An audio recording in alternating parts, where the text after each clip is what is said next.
when I opened the door and I saw the draw of the shotgun, I closed the door, called 911, hid in my bathroom because my bathroom was like kind of the center of the apartment where there's no windows or anything. Hid in the bathroom until the police got there.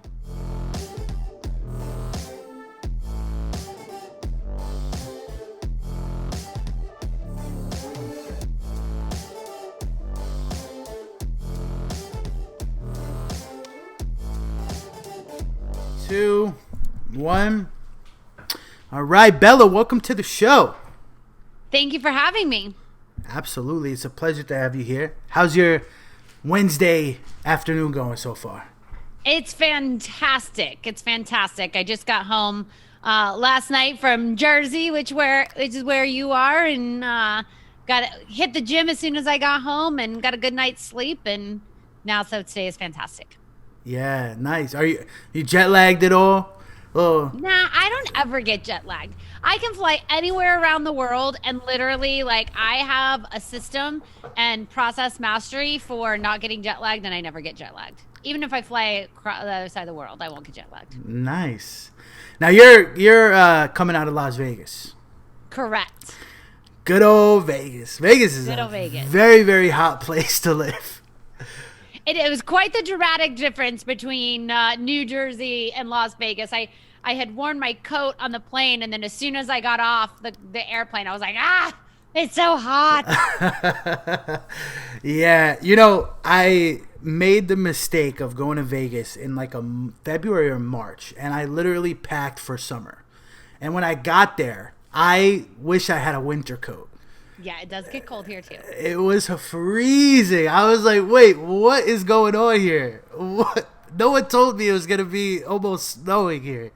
Yeah, it does get cold too. Not as cold as the East Coast, but it does get cold. Yeah, definitely. That's awesome. Well, again, it's a pleasure to have you on the show. Now, for the people that aren't familiar with your work and they haven't tuned in yet, what is it that you do? Would you give us a brief overview? Yeah, so we have a sales agency, and so I help train salespeople and place salespeople in sales jobs. Awesome. Okay. And how long have you been doing that? I've had this company for about a year and a half, but I've been in sales basically since I was 8 years old. 8 years old. Yes. Okay. Well, we'll definitely be revisiting that because I definitely want to hear all about that and what you were selling at 8 years old. But what is it now that your agency it focuses on niche wise? Is there any specific industry or? Yeah, so we primarily work with coaches and consultants that are doing between 1 and 5 million, where this is their first or second sales hire. So maybe they've been doing sales calls on their own. They're, taking, 20 to 30 sales calls. They're trying to grow and scale their company. They're already past that $1 million mark. And, now they need to get those sales calls off their plate so they can grow and scale the company. Awesome. Now, how long have you been doing this specific agency? As I mentioned, like a year and a half. We started this agency a year and a half ago because I've been in the coaching and consulting space for the last 15 years. And after years and years of working with influencers, prior to this, I had a company called The Speaker Stylist. And so I styled speakers and influencers and worked with them on a regular basis. And the biggest challenge that we found was they could never replace themselves in sales. They could never find really good heart-centered salespeople. And so we came up with a formula and a system that helped hire heart-based salespeople because, the way that sales is being done is the paradigm is shifting. And so we basically disrupt that paradigm by bringing in heart-centered salespeople that can increase conversions anywhere from 30 to 60%.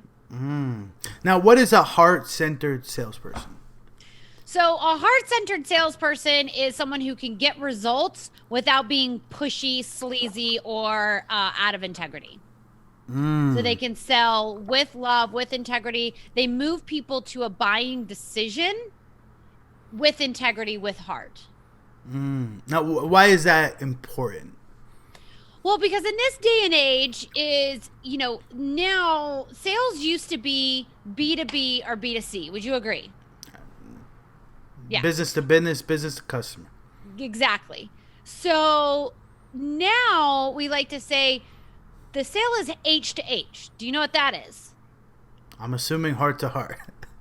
Human to human. Human to human. Okay. Like we are selling to human beings first and foremost. Even if it's a company buying it, you're still speaking to a human being, and that human being has the buying power for that company. And so with a heart-centered sale is you're speaking to the heart of that human being, because when it comes to sales is, our brains don't love change. We as human beings don't love change. And so, as a sales professional, your job is to make someone feel confident and comfortable with the change that they're about to make. I agree. And I love that approach. I love that approach because I happen to be in sales myself a little bit, Bella, in the digital space. And there's a lot of different information out there, right, in the sales space. A very noisy industry. You got different influencers preaching different things. You got the Grant Cardones, the Jordan Belforts, and they have many different messages, right? Where it's like the Grant Cardones, they're all about shoving products down your throat. Like buy. If you're not interested in this one, buy this one, buy this one, buy that one. And then you have the salespeople that are more like, okay, let's figure out exactly what you need, right? What are your needs? What was your desired outcome? And let's put together something that's going to work for you. And they take a more like holistic approach to generating that sale. Yes, 100%. And get results. And get results. Results are important, Yes. There's definitely a lot of different information out there. I've never personally been a fan of like the sleazy like sales tactics and like shove stuff down your throat, because it's like, when you like walk into an automobile dealership, for example, like there are people that are like genuinely like afraid of going into an automobile. Okay, like they don't want that experience. What are your thoughts on that? I freaking love car dealerships. I just bought a new car not that long ago, and I love, like, all my friends. I tell them, if you ever want to go buy a car, take me with you. I love negotiating with car salespeople. It's one of my favorite things. So Bella, let's talk about where you got started and kind of like your journey over the last couple of years. First up, where did you grow up? I grew up in Austin, Texas. Texas, right, where I do live when I'm not in Vegas. I love Austin. I love Texas. Yeah, I lived in Texas for years. Got good old 6th Street. Yep. Nice. I live not far from there. Yeah, a lot of people are moving to Austin right now. It's crazy. Tell me about it. Got Joe Rogan out there. Just moved. Big deal. Big news for Austin too, right? Like a lot of companies and influencers are just moving in. Yeah, they're all moving to Austin, which is crazy. Yeah, no. It's a good place. Good place to live. No state taxes. So you grew up in Austin. What kind of childhood did you have? Like, what was that like for you growing up over there? Yeah, so I came from a divorced family, so I went back and forth, bounced between mom and dad. My dad was a drug addict and an alcoholic, so when he was in and out of therapies and rehab, I would see him. And he lived with my mom most of the time. And then dad got off the alcohol like severely, and got remarried and moved back in with him, and stayed mostly through high school, until I decided to quit high school. And then went straight into entrepreneurship. Wow. So yeah, I mean, growing up with an addict is tough. Actually, I could relate to you because I actually grew up in a addiction household, alcohol. Yeah. Tough way to grow up, man. It's a hot mess. It really is a hot mess. Alcohol is bad news for some people. Like, man, being a child of an alcoholic, it's tough. Yeah, it's definitely tough. So you say you dropped out of high school, called it quits. Yeah. Tell us about that. So it was halfway through my junior year, and high school was always just a struggle for me. I have a learning disability, so it was really challenging. And what happened was I actually tried out for cheerleading, and this is my second year in a row that I tried out, and I didn't make it, and I was devastated. I was dating a drug dealer at the time, and when I didn't make it, I was just like, I'm fucking done with this shit. I'm done with high school. I'm done with this, just all of it. And I decided to quit and sell drugs instead. So I did that. I did that for, I did that for about 6, 8 months. I had moved out of my dad's place. I had gotten my own apartment in the not so nice area of Austin, Texas. And until one day I got a knock at my door. And when I answered the door, I was staring down the barrel of a shotgun. And at that moment, I was like, this is probably not the avenue I want to go down. So I did end up going back to high school my senior year and did the work study program, so you could get credits for working, which worked out way better for me than being in school all day. So I got to do this work study program and did end up graduating with my class. And then at 18 years old, that's when I joined my first network marketing company. And by the time I was 19 years old, I was a top income earner with that company. Wow. Okay, we got a lot to digest there. So before we get into, because I definitely want to expand on the dropping out of high school, but you did mention earlier that you got started in sales at 8 years old. Yeah. Right. So what were you selling at 8 years old, or how did that come to be? So you know how most kids like have lemonade stands, right? So I'm an innovator. If anybody has ever done like any of these personality tests, wealth dynamics, so I'm an innovator, and so I saw all these kids with these lemonade stands, and then selling 25-cent lemonade, and I was like, I'm not gonna make money selling 25-cent cups of lemonade. So I decided, and I love to make crafts. I played a lot alone as a kid. If you grew up in an alcoholic family, you don't really want people coming over. And so I spent a lot of time alone, and I love to craft. So I would, my parents would take me to Michael's, and I would buy crafts, and I would make these wreaths. And I would make these wreaths, and I would make new ones like, every month or whatever. Each month had a theme. So, like right now, I'd probably start getting into like Halloween wreaths. And I would sit out on my front lawn on Saturdays, and I would sell these wreaths I made. And I learned at a very young age, like if people didn't buy, I would ask them why. Like, what is it that's not here that you would want instead? And they would be like, oh, I want this or this on my wreath. So that week I would make this or that on the wreath, and then they would come back and they would sell it. They would buy it, the next week. And my wreaths, I would always, then I would make, Thanksgiving, and then Christmas, and then, something New Year. So I always had repeat customers because I was always like giving these. And so I made these wreaths. And at the time I had a really good business model because my dad would take me to Michael's and buy me all my crafts. And then I would sell my wreaths and I would keep all the cash. That's awesome. Yeah, it was great. It was a great business model.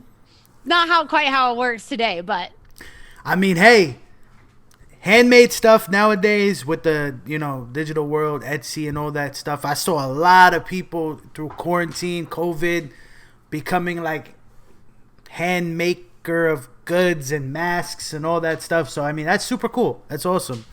Yeah, I just spent a fortune on Etsy, so I'm familiar. Yeah. Okay, so the juicy stuff, right? So you drop out of high school. You're dating a drug dealer at the time, and first off, what grade did you drop out in? It was my junior year. So was there any kickback from your parents, like for calling it quits? Like, did they give you a hard time, or? I don't even think my dad noticed. Wow. So you drop out and you make the decision to get into the drug business with your boyfriend, I'm assuming. Yeah, because my dad I don't even know if my dad knew, because chances are I pretended I was going to school and then went to his house. So he may not. I don't even think he knew. Right. Yeah. Okay. So you moved out. Yep, I did end up moving out. Yep. Okay. So you moved out. Now you're in the drug business with your boyfriend. right? Yeah. At this time, did you have plans or ambition in your mind to be something like career-wise, or were you just kind of going with the flow, like living in the moment? Yeah, it was kind of like going with the flow. I didn't know what I would do. The one thing I did know is I always heard my grandfather always telling my dad, he should be in sales. My grandfather was a door-to-door salesman. My grandfather was Jewish, and so they love money and they're really good with money. And I always heard my grandfather like telling my dad, you should get into sales, you should sell something, you should sell something, you sell something. I remember, being in Miami at this Italian restaurant and eating spaghetti with them, and my grandfather just like drilling into my dad that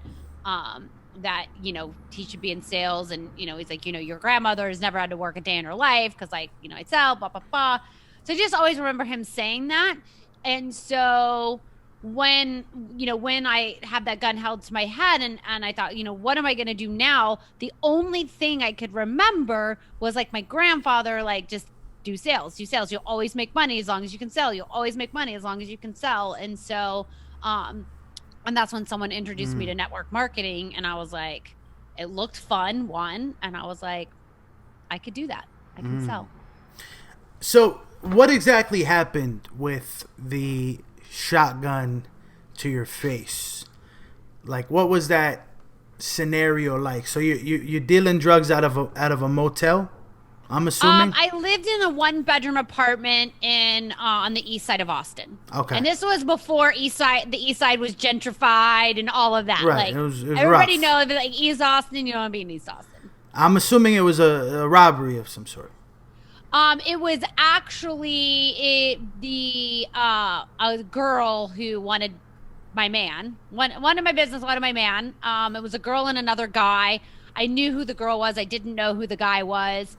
And it was at night, 'cause I remember it was dark outside. I was in bed. So the knock at the door got me out of bed, and I had one of those chains on the door. And so, I opened the door, and I also had a dog at the time.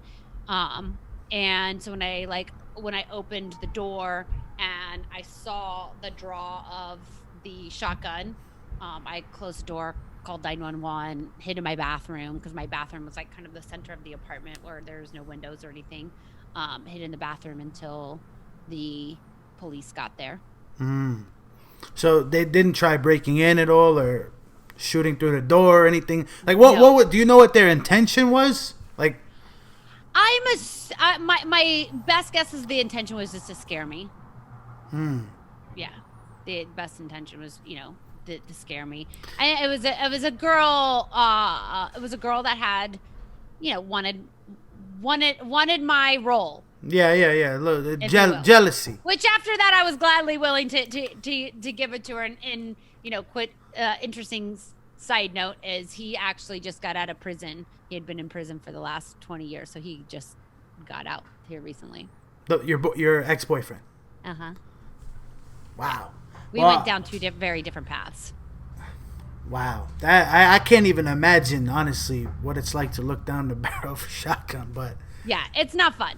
It's not fun. And that's really the moment everything changed. I moved back in with my dad. I was like, I never went back to that apartment again, because nobody knew where my dad lived. So that's when I went back to my dad's. I started going back to school. I got into the work study program, and then I had actually answered an ad in the paper that ended up being a network marketing company.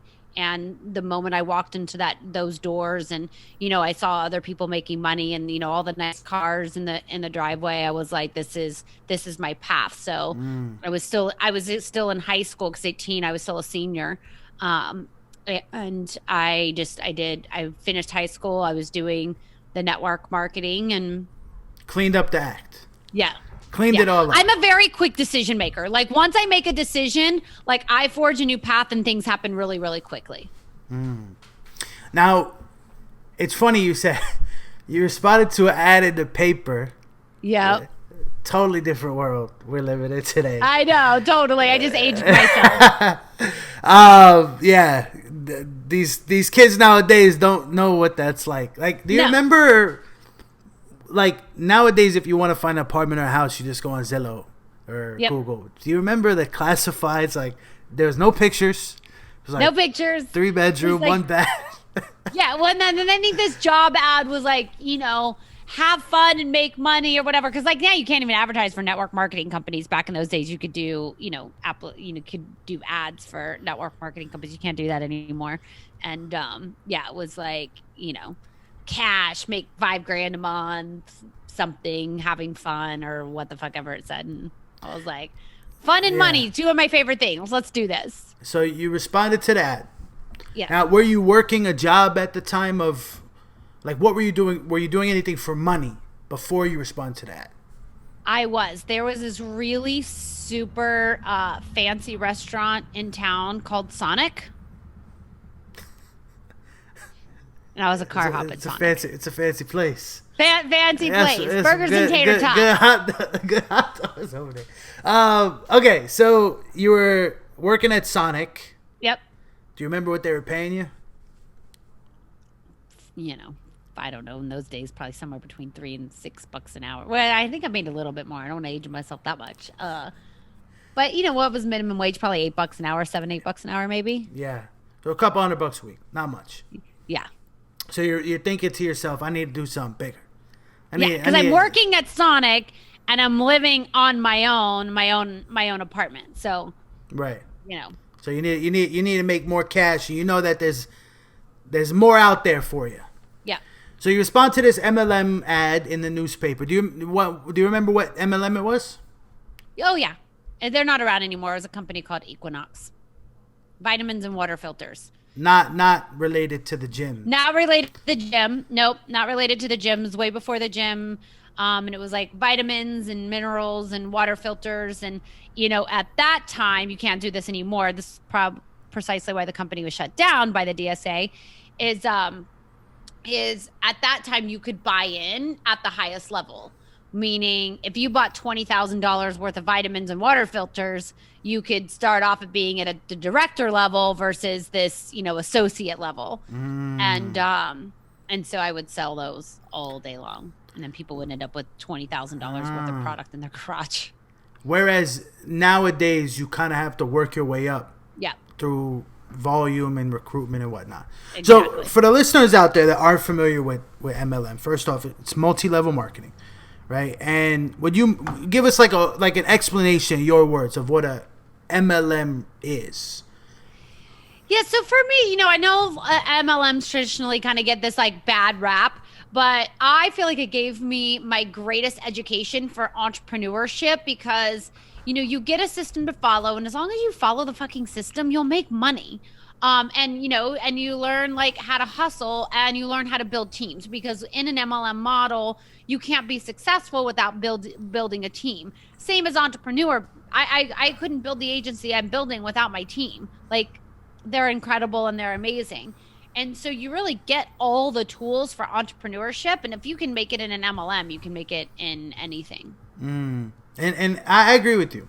I love the MLM space, for what it is. Yep. It's a great way for people to break in to the industry, to sales, marketing, learn, network, meet people. My biggest problem with the MLM space is and this isn't all MLMs, but some of them, it's too much centered around lifestyle marketing, and there's people that are portraying fake lifestyles to recruit others to live a lifestyle that they're not even living. In fact, essentially posing as something they're not, right? Online, on social media. I know you know what I'm talking about. And it's just phony. It's phony baloney. And I'm not saying that they're not going to eventually make money because they're recruiting people into their business and then they're going to get paid and then they're going to be able to do those things.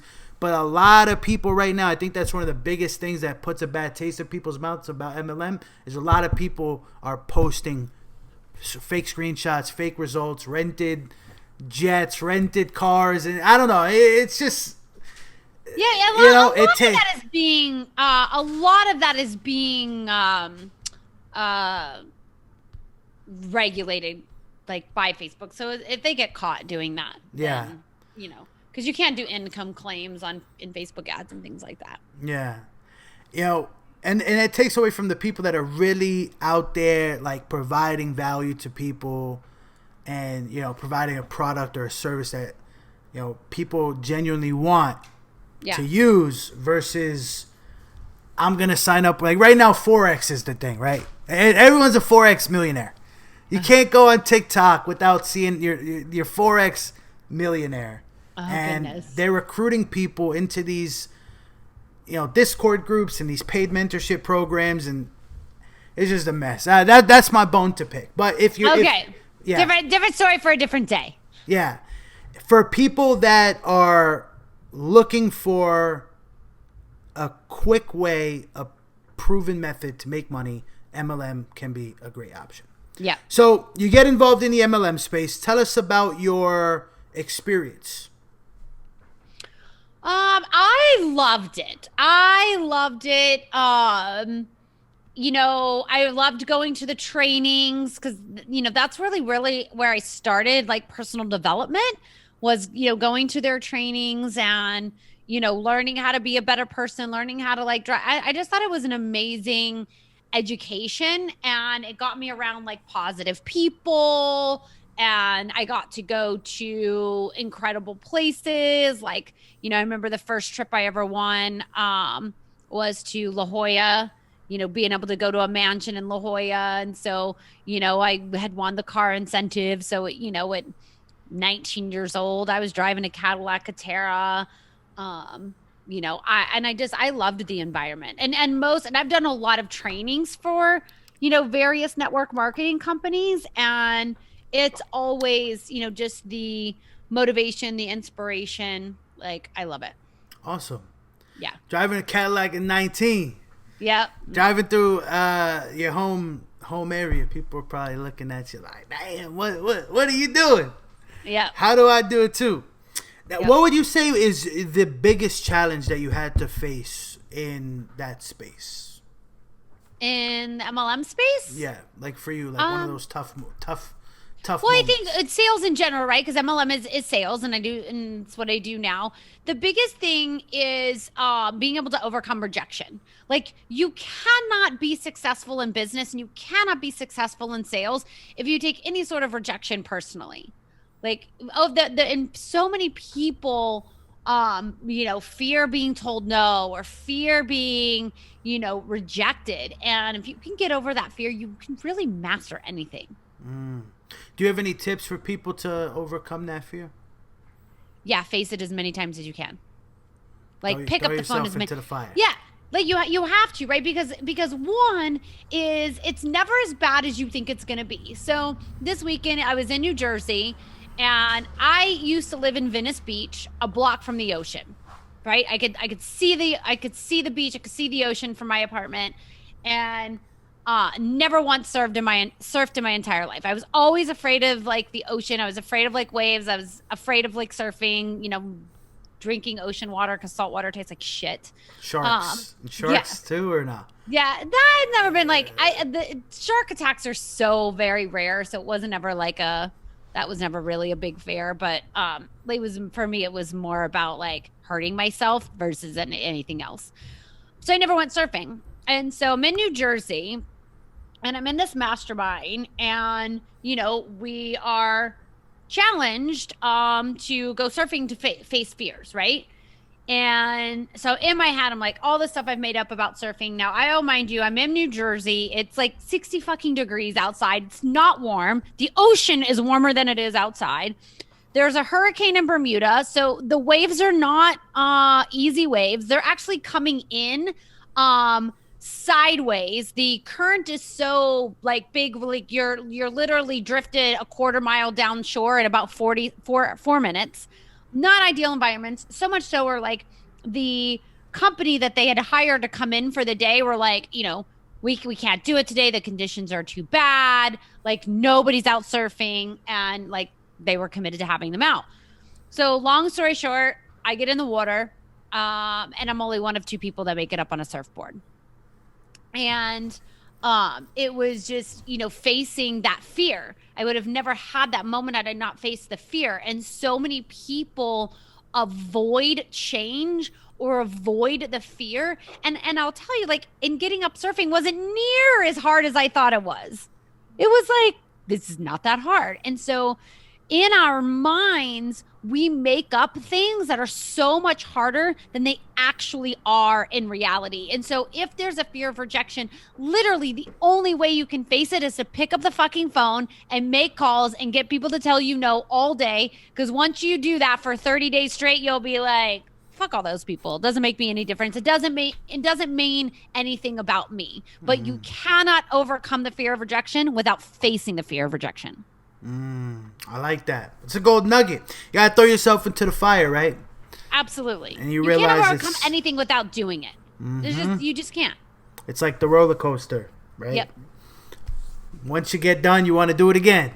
Yeah, like I was afraid of heights, deathly afraid of heights. You know what I did? You've been to Vegas. I went and jumped off the fucking stratosphere. Am I allowed to say the F word on the show? Sorry if you have to do a lot of beeping. I encourage it. Okay. Wait, you did that? You did that jump? I did that jump. You're a mad woman. Fear. You are a mad woman for jumping off the stage.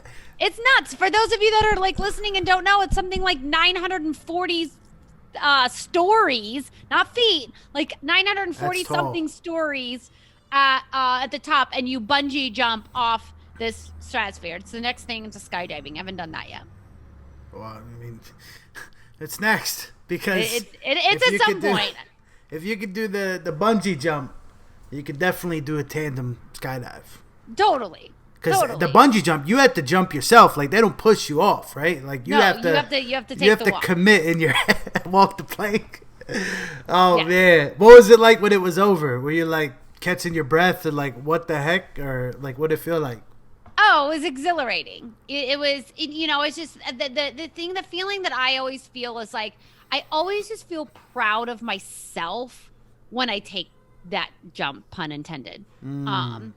Every time, even in sales, like every time I pick up the phone, like I've been doing sales now I'm 42, for 20 plus years. And every time I pick up the phone, it's scary. Every time I pick up to dial, it's scary, but I'm always so proud of myself for every phone call that I've made. Wow. That's awesome. So how long were you with the MLM company? 3 years. 3 years. So 21, 22, maybe you got out? No, 18. Remember I started at 18. So it's 18, 19. I got to Vegas. So on my 21st birthday, I was driving my sister. My birthday's in December. I was driving my sister from Texas to Las Vegas to live with my mom. And my plan was I was going to stay here 3 months and help my sister through the transition of moving here. And then I was going to go back to Texas. And within that 3 months, the company shut down. So I was 21 years old, living in Vegas. And I had enough money to maybe work probably not for 6 months, and decided, and then I was like, okay, what do I want to do now? And anyone who's made money in network marketing knows it's a hustle. You are working a lot and you're having a lot of sales meetings and talking to a lot of people. And at that point I was like, okay, well, I don't know if I want to do that over again right now. So that's when I decided to become a cocktail waitress in Vegas for a couple of years. Okay. Where, what place? Hard Rock Hotel and Casino. Sexiest place in Vegas at the time. Which is closing. Yeah, well, it already closed. It's closed already. Now. Yeah, it's already closed. Okay. Yeah. I've been in there once. I don't know. It's like, it was the sexiest, most poppin' place back then? Oh, yeah, because it was before the Palms. It's where all the movie stars came. I remember always waiting on Ben Affleck and Matt Damon and J-Lo and Bon Jovi and shit. All the celebrities. Wow. Yeah. Were they good tippers?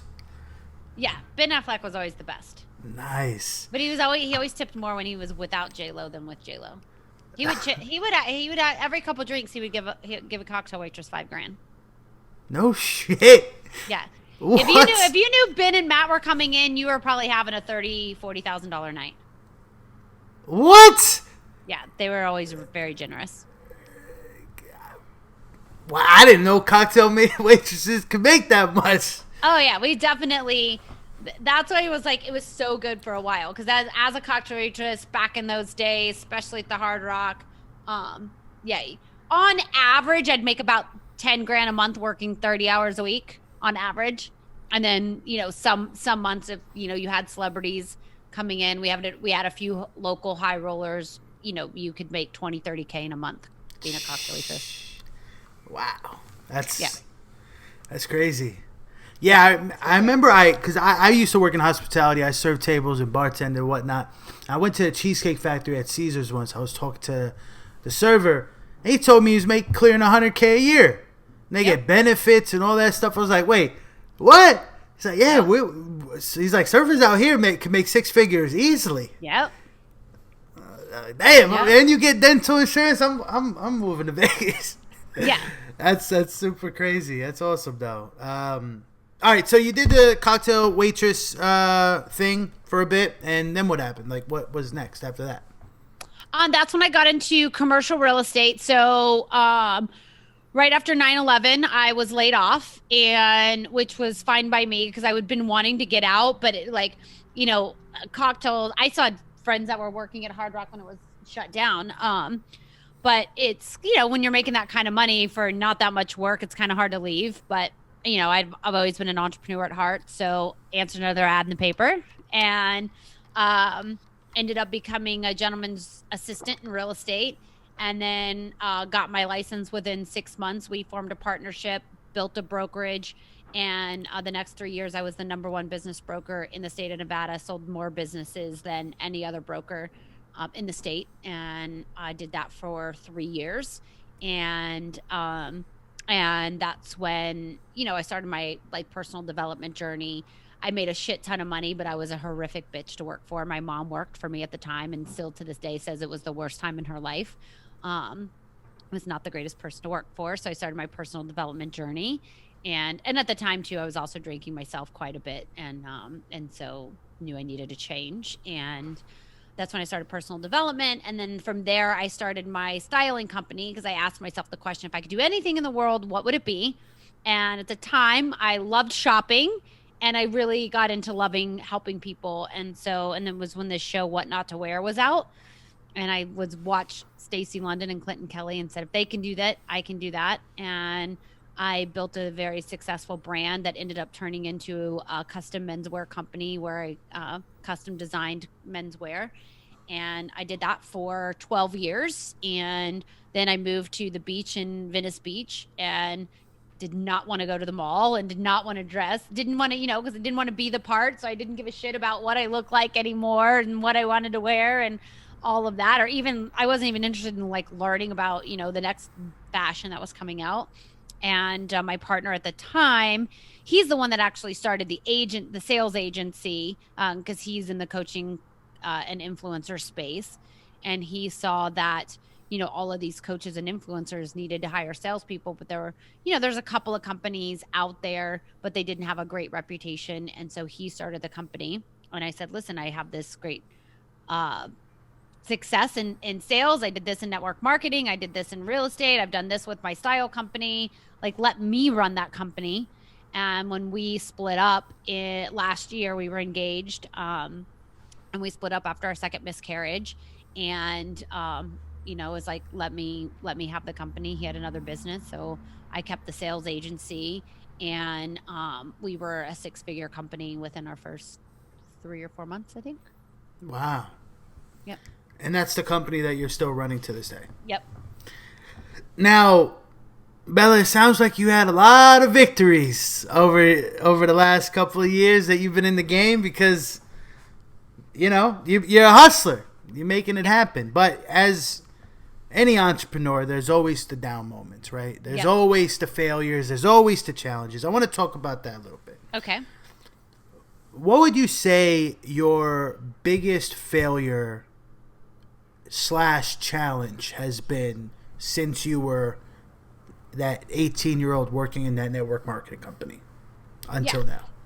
Well, I would say, so there's a few things is I've had several losses along the way. So, I talked about the cheerleading story, didn't make cheerleading, I dropped out of high school, right?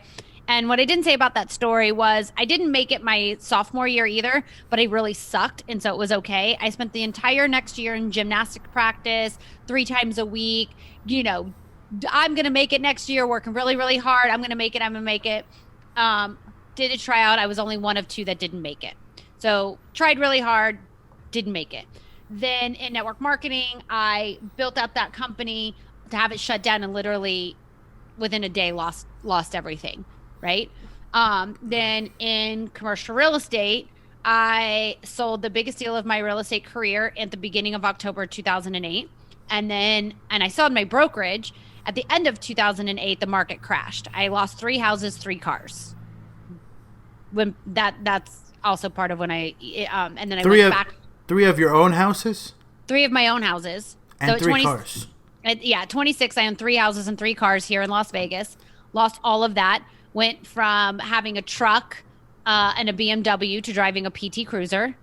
Not one of my greatest moments at all.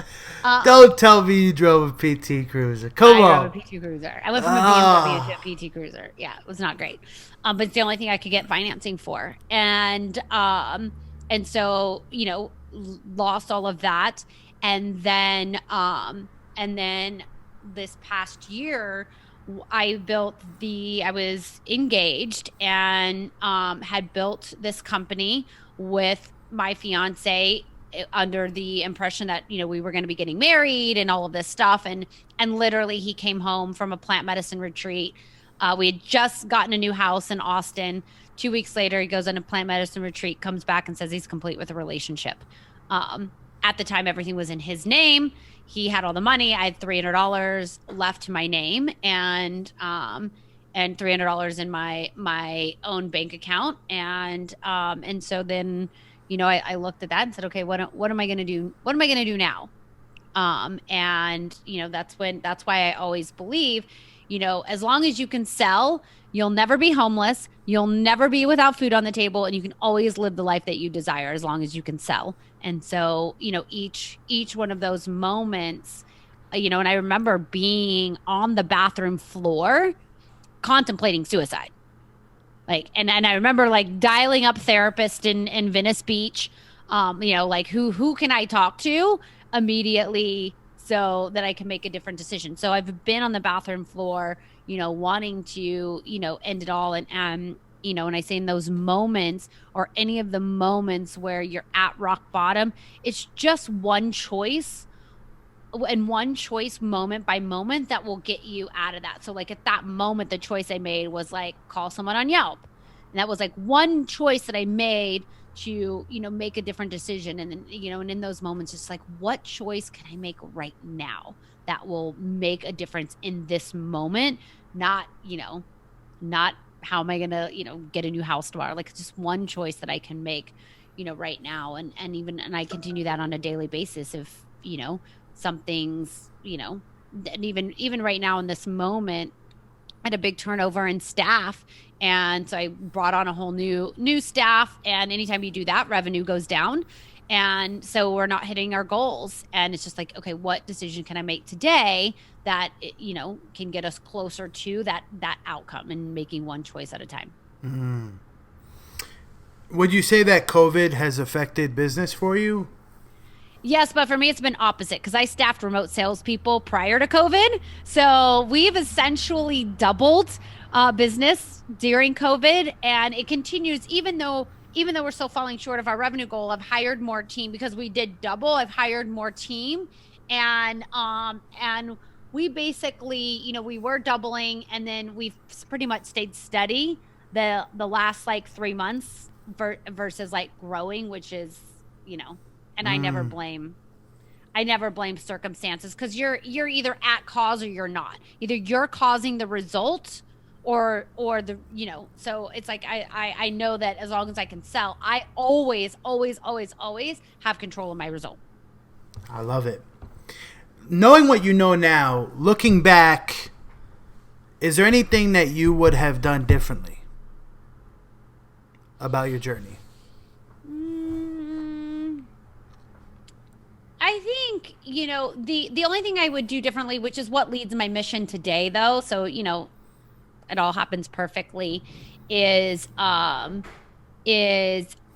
would always, because I've also been married twice, and I kind of fell into this, like, let me support my man. And I think the only different decision that I would make is to always have my own thing outside of my relationships. So that's been that, but that's more like personal. When it comes to business, I can't, like, there's, I'm so in love with my journey. Hey, Yeah. ain't nothing wrong with that. Yeah. Can't think of anything that I would do differently professionally. Let's talk about your day to day, right? So, Yeah. do you pretty much just work like full time 7 days a week? Hell fuck no. Okay. So what is your work schedule like? What kind of fucking fun with it? I do work a lot. Hey, don't knock the hustle, because I'm not knocking the hustle, money but never sleeps. All right, so what's your work schedule like? So right now, because as I mentioned with COVID, we have doubled in business. So right now I am on a lot of calls during the week. I'm pretty much on calls from about 6 a.m. to 6 p.m. because I'm in Pacific Standard Time, which I can't wait to get out of this fucking time zone. I don't like it. But I'm pretty much over here on calls from 6 a.m. to 6, 7 at night. But I do a really good job of, relaxing, doing fun things on the weekend, and incorporating, fun. Because I'm on leadership calls with my team and sales calls all day. So because I still do all of my own sales right now.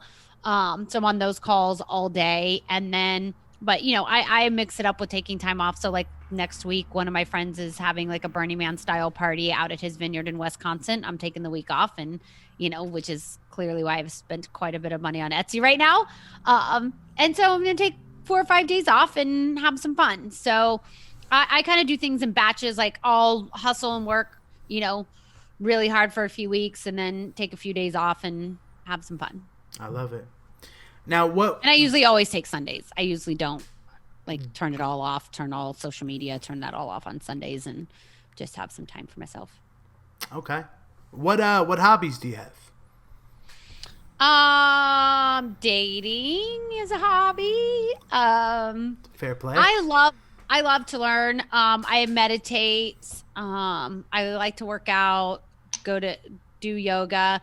I get the most amount of joy in seeing other people's joy. So if I'm invited to something random, like I'll go, because I just love experiencing other people's joy. And I would say and I love food. I love exploring different restaurants. And my former partner and I, a great date night for us would be, we would choose 3 different restaurants we haven't tried, and, we would make a 5-hour, dinner date, and just have one thing from each place and try different things. I love food. What's your favorite food in Vegas? Well, my favorite cuisine altogether is Italian. Okay. I love. So on the strip, what would you say is your favorite place?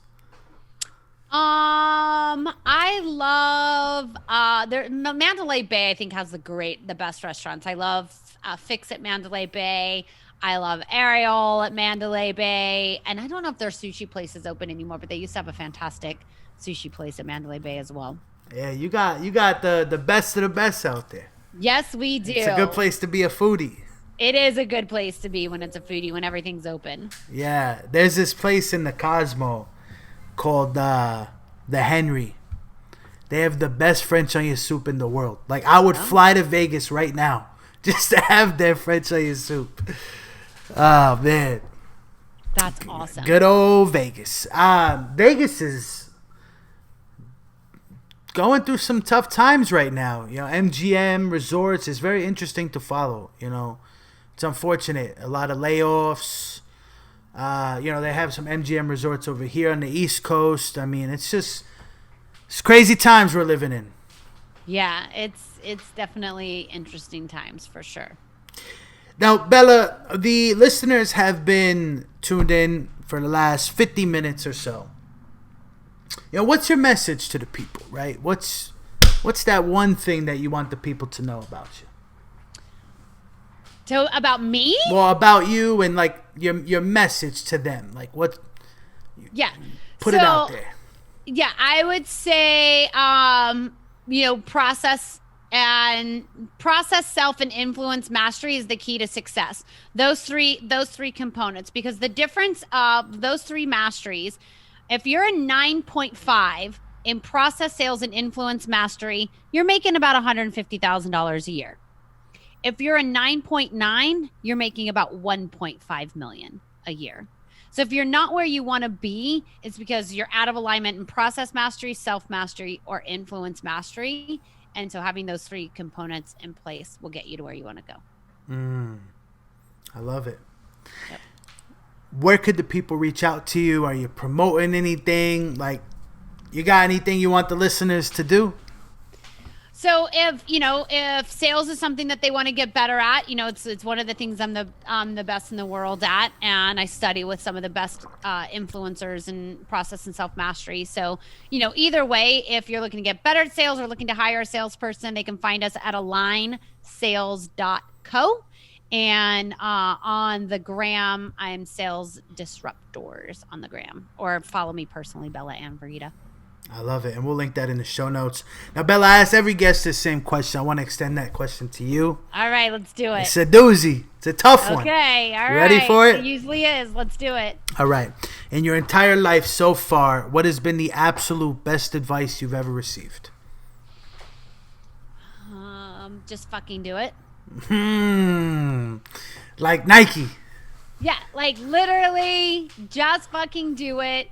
I did a 90-day course that was a leadership course, and literally all leadership comes down to is just doing it. Like anything you don't want to do is do it anyway, because you don't ever get to learn who you are on the other side of it if you don't just fucking do it at least once. Like whatever you're like, if you fear heights, go jump off the stratosphere. Like if you're afraid of making calls, like make that call. If you're afraid of talking to someone in particular, like go talk to them. Like just face that fear and just fucking do it, because I guarantee you what is in your head about how hard it is, it's 99% harder in your head than it actually is in reality. I love it. Just fucking do it. And with that being said, Bella, it was a pleasure to have you on the show. Thank you so much.